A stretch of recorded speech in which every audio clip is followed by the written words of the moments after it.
you talk about talking to Swarmia, but kind of what prompted them to hire their first marketer then?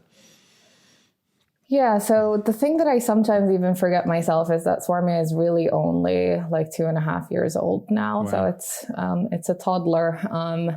And they made a conscious decision to spend the first like year and a half building the product with some of their like early customers, like really good friends and like acquaintances that they've like done customer research with originally, or customer discovery, I should say.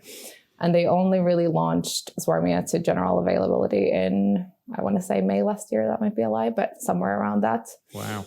So like a year and a half after founding the company officially. And around the same time, they got $7 million in seed funding. So it was like two things. First of all, we now had a product to sell, but secondly, we also had the funds to like know that we could start marketing and scaling up investments without going out of business within the next, 2 months.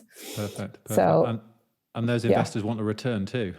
Yeah, exactly. And like I feel like launching a new SaaS business might have been, I don't want to say easy, but easier like 10 years ago when there wasn't as much competition. But this is not like a greenfield, like blue ocean type of situation where no competitors exist. We're actually like, not late to the game, but like definitely smaller than some of the competitors that we look up to. So it was something like, okay, we got to start now, but we're already kind of, playing catch up and we have to get it done.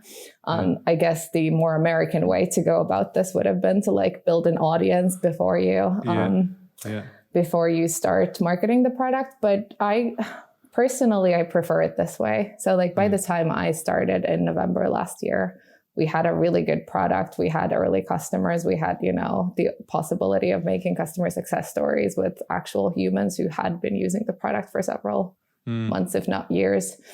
And we were kind of able to like get off the ground by talking about those success stories and not just like build a list of people who might be interested in, but actually like sell it.